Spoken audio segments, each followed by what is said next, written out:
ಲಂಚವನ್ನ ವಸೂಲಿ ಮಾಡುವಂಥದ್ದು ಇದೆಯಲ್ಲ, FIR ಆಗಿದೆ ಅಂತ ಹೇಳಿ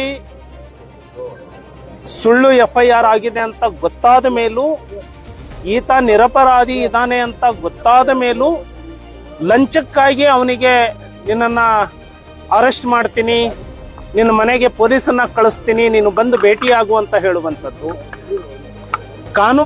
ಸಿವಿಲ್ ಮ್ಯಾಟರ್ನಲ್ಲಿ, ಆ ಸಿವಿಲ್ ಮ್ಯಾಟರ್ನಲ್ಲಿ ಇವರು ಬೇರೆಯವರಿಗೆ ಪೊಸೆಷನ್ ಕೊಡಿಸೋದಕ್ಕೆ ಹೋಗುವಂಥದ್ದು, ಇದು ಇತ್ತೀಚಿನ ದಿನಗಳಲ್ಲಿ ಮಿತಿ ಮೀರಿ ಹೋಗಿದೆ. ಇದರ ಬಗ್ಗೆ ಇವತ್ತು ಹೋರಾಟವನ್ನ ಮಾಡಿದ್ದೇವೆ. ಸೂಕ್ತ ತನಿಖೆಯನ್ನ ಕೈಗೊಳ್ತವೆ, ನಿಮ್ಮ ಹತ್ರ ಇರುವಂತಹ ಸಾಕ್ಷ್ಯಗಳನ್ನ ಕೊಡಿ ಅಂತ ಹೇಳಿದ್ದಾರೆ. ನಾವು ಎಲ್ಲವನ್ನ ಸಾಕ್ಷ್ಯಾಧಾರವನ್ನ ಕೊಟ್ಟಿದ್ದೇವೆ. ಪೊಲೀಸ್ ಇಲಾಖೆಯಲ್ಲಿ ವ್ಯವಸ್ಥೆ ಹೇಗಿರುತ್ತೆ ಅಂದ್ರೆ, ಕೆಳಗಿನವನು ತಪ್ಪು ಮಾಡಿದ್ರೆ ಮೇಲಿನ ವರಿಷ್ಠಾಧಿಕಾರಿಗಳು ಪ್ರಾಮಾಣಿಕವಾಗಿದ್ರೆ ಕೆಳಗಿನವನು ಹೆದರ್ತಾನೆ.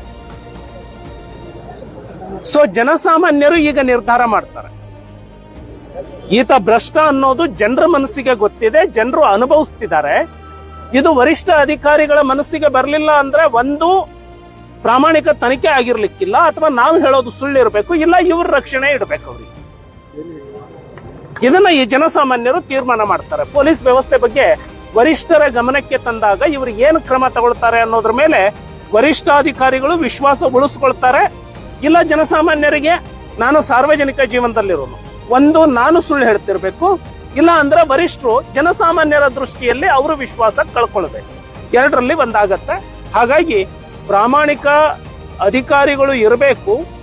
ಭ್ರಷ್ಟ ಅಧಿಕಾರಿಗಳು ಇದ್ರೆ ತಮ್ಮ ಮೂಲಕ ಎಲ್ಲರಿಗೂ ಹೇಳ್ತಾನೆ, ಯಾವನೇ ಒಂದು ಪೈಸೆ ಲಂಚ ಕೇಳಿದ್ರೆ ಗಟ್ಟಿಯಾಗಿ ಎದುರಿಸುವಂತಹ ದಿಟ್ಟತನವನ್ನ ತೋರಿಸಿ. 10 ವರ್ಷದಲ್ಲಿ ನಾನು ಶಾಸಕನಾಗಿದ್ದಾಗ ಬಹಳ ವಿಶ್ವಾಸದಿಂದ ಹೇಳ್ತಿದ್ದೆ ಈ ಮಾತು. ನನ್ನ ತಾಲೂಕಿನಲ್ಲಿ ಯಾವುದೇ ಒಬ್ಬ ಅಧಿಕಾರಿ 10 ಪೈಸೆ ಲಂಚ ಕೇಳಿದ್ರೆ, ಒಂದು ಆ 10 ಪೈಸೆಯಲ್ಲಿ ನನಗೆ ಶೇರ್ ಇರಬೇಕು, ಇಲ್ಲ ಅಂದ್ರೆ ಭ್ರಷ್ಟಾಚಾರ ತಡೆಯುವಲ್ಲಿ ನಾನು ವಿಫಲ ಆಗಬೇಕು.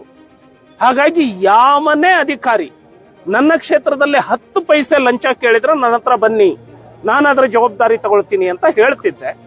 ಈಗ ಭ್ರಷ್ಟಾಚಾರ ಮಿತಿ ಮೀರಿದೆ. ಇದರ ವಿರುದ್ಧ ನಿರಂತರವಾಗಿ ಹೋರಾಟವನ್ನು ಮಾಡ್ತಾರೆ. ಆತ ಭ್ರಷ್ಟಾಚಾರದಲ್ಲಿ ಮುಳುಗಿರೋದು ಸತ್ಯ ಅಂತೇಳಿ ಗೊತ್ತಾದ್ರೆ ಒಂದು ಕ್ಷಣ ಕೂಡ ಅವನು ಸರ್ವಿಸ್ ಅಲ್ಲಿ ಇರಬಾರದು. ತಕ್ಷಣ ಅವನ ಮೇಲೆ ಕಾನೂನು ಕ್ರಮ ತಗೊಳ್ಳೋದು. ಕಾನೂನಿನ ಅರಿವು ಬಹಳ ಕಡಿಮೆ. ಅವರಿಗೆ ಯಾವ ರೀತಿ ಮಾತಾಡಬೇಕು. ನಾನು ಪಾಪ ಈ ಭ್ರಷ್ಟಾಚಾರದ ಬಗ್ಗೆ ನಾನು ಪ್ರಶ್ನೆ ಎತ್ತದೆ, ಅವರು ಯಾವುದೋ ವೈಯಕ್ತಿಕ ವಿಷಯಗಳನ್ನ ಹೇಳೋದಕ್ಕೆ ಇದು ಮಾಡಿದ್ರು. ಅಂದ್ರೆ ಭ್ರಷ್ಟಾಚಾರ ಯಾಕಿದೆ, ಶಾಸಕರಿಗೂ ನಾನು ಪ್ರಶ್ನೆ ಮಾಡ್ತಾನೆ, ಪಾಪ ಹೊಸಬ್ರು ಇದ್ದೀರಿ ತಾವು. ಒಂದು, ಈ ಭ್ರಷ್ಟಾಚಾರ ನಡೀತಾ ಇದೆಯೋ ಇಲ್ಲೋ ಜನರಿಗೆ ತಿಳಿಸಿ, ನೀವು ಎಂಡಾರ್ಸ್ ಮಾಡಿ. ಆರೋಗ್ಯರಿಯಲ್ಲಿ ನನ್ನ ಭ್ರಷ್ಟಾಚಾರದ ಬಗ್ಗೆ ಪ್ರಶ್ನೆ ಎತ್ತಿದಾಗ ಯಾವುದೋ ಹತಾಶೆ ಭಾವನೆಯಿಂದ ಬೇರೆ ಕತೆ, ಕಾಗೆ ಗುಬ್ಬೆ ಕತೆ ಹೇಳೋದು ಬಿಡಿ.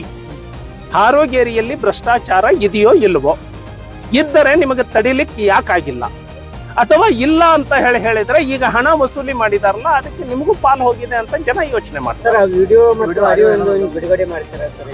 ಯಾವುದು?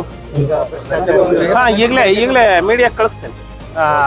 ಬಾಹುಬಲಿ ಎಲ್ಲ ಮೀಡಿಯಾಗೆ ಕಳಿಸ್ಬಿಡಿ ಅದು ವಿಡಿಯೋ. ಲಂಚ ತಗೊಂಡಿದ್ದು ಕ್ಷೇತ್ರದಲ್ಲಿ ದೇವಸ್ಥಾನ ಓಪನಿಂಗ್ ಆಗೋಕ್ಕಿಂತ ಮುಂಚೆನೆ ಬಾರ್ಗಳು ಓಪನ್ ಆಗ್ತಾ ಇದಾವೆ ಅಂತ ಆರೋಪ ಕೇಳಿ ಬರ್ತಾ ಇದೆ. ಒಂದು, ನಾನು ಯಾವತ್ತೂ ಕೂಡ ಮದ್ಯಪಾನ ವಿರೋಧಿ. ಹಾಗೆ ನೋಡಿದ್ರೆ ಮದ್ಯಪಾನ ಮುಕ್ತ ಕರ್ನಾಟಕ ಆಗಬೇಕು ಅಂತ ಹೇಳಿ ಒತ್ತಾಯ ಮಾಡೋದ್ರಲ್ಲಿ ನನ್ನ ಧ್ವನಿನೂ ಇದೆ. ಹಾಗಾಗಿ ಅಂಥದ್ದಕ್ಕೆ ನಾನು ಬೆಂಬಲ ಕೊಡೋದು. ದುಡ್ಡು ಕೊಟ್ಟವ್ರು ಯಾರು? ಅವನು ಒಳಗಡೆ ಸುಲ್ತಾನ್ಪುರ್ 10,000 ಕೊಟ್ಟವರು,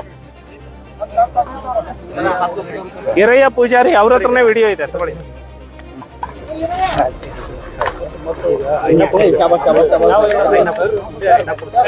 ಒಂದು ಗೋಮೋಸ ಸಾಗಾಟ ಮಾಡ್ತಾ ಇರುತ್ತೆ, ಲಾರಿಗೆ ಬೆಂಕಿ ಹಚ್ಚಿ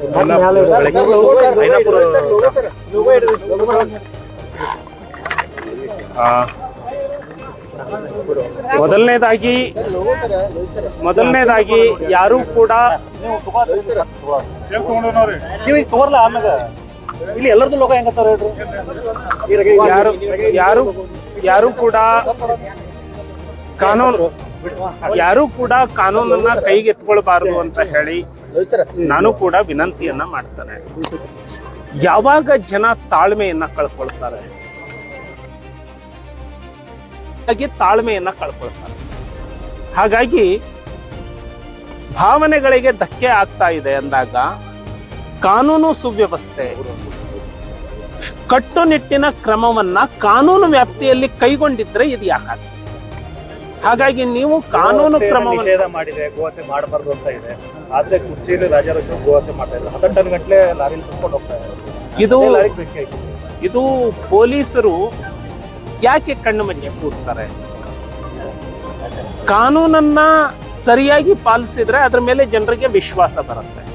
ಕಾನೂನಿನ ವಿಶ್ವಾಸ ಕಳ್ಕೊಂಡಿದ್ದಾರೆ ಜನ, ಈ ಸರ್ಕಾರದ ಮೇಲೆ ವಿಶ್ವಾಸ ಕಳ್ಕೊಂಡಿದ್ದಾರೆ ಜನ ಅಂತ ಇದರಿಂದ ಗೊತ್ತಾಗುತ್ತೆ. ಸರ್, ಆ ಗಾಡಿಯನ್ನ 9 ಗಂಟೆಗೆ ಹಿಡಿತಾರೆ, ಪೊಲೀಸರು ಬರ್ತಾರೆ 11ವರೆಗೆ. ಎಷ್ಟು ಆಕ್ರೋಶ ವ್ಯಕ್ತಪಡಿಸಿದ್ರು ಕೂಡ ಪೊಲೀಸರು ಸರಿಯಾದ ಟೈಮ್ಗೆ ಬರ್ತಾ ಇಲ್ಲ ಅಂತೇಳಿ ಆರೋಪ. ಅಂದ್ರೆ ಇಲ್ಲಿ ಯಾರು ದೇಶ ವಿರೋಧಿ ಚಟುವಟಿಕೆಗಳನ್ನ ಮಾಡ್ತಾರೆ, ಕಾನೂನು ವಿರೋಧಿ ಚಟುವಟಿಕೆಗಳನ್ನ ಮಾಡ್ತಾರೆ, ಅವರಿಗೆ ರಕ್ಷಣೆ ಇದೆ ಈ ವ್ಯವಸ್ಥೆ ಈ ಕರ್ನಾಟಕದಲ್ಲಿ. ಆದ್ರೆ ಕಾನೂನನ್ನ ಪಾಲಿಸಬೇಕು ಅಂತ ಹೇಳಿದಾಗ ಅದಕ್ಕೆ 100 ನಿಯಮಗಳನ್ನ ತರ್ತಾರೆ. ಯಾವತ್ತಿಗೂ ಕೂಡ ಯಾವಾಗ ಜನಸಾಮಾನ್ಯ ವಿಶ್ವಾಸ ಕಳ್ಕೊಂಡ, ವ್ಯವಸ್ಥೆಯಿಂದ ನನಗೆ ರಕ್ಷಣೆ ಸಿಗೋದಿಲ್ಲ ಅನ್ನೋ ವಿಶ್ವಾಸ ಕಳ್ಕೊಂಡ, ಅವಾಗ ಇಂತಹ ಘಟನೆಗಳು ಆಗ್ತವೆ. ಒಮ್ಮತ್ತಿದೆ ಅಂತ ಸರ್ಕಾರ ಇಂಥವರಿಗೆ ರಾಜಾರೋಷವಾಗಿ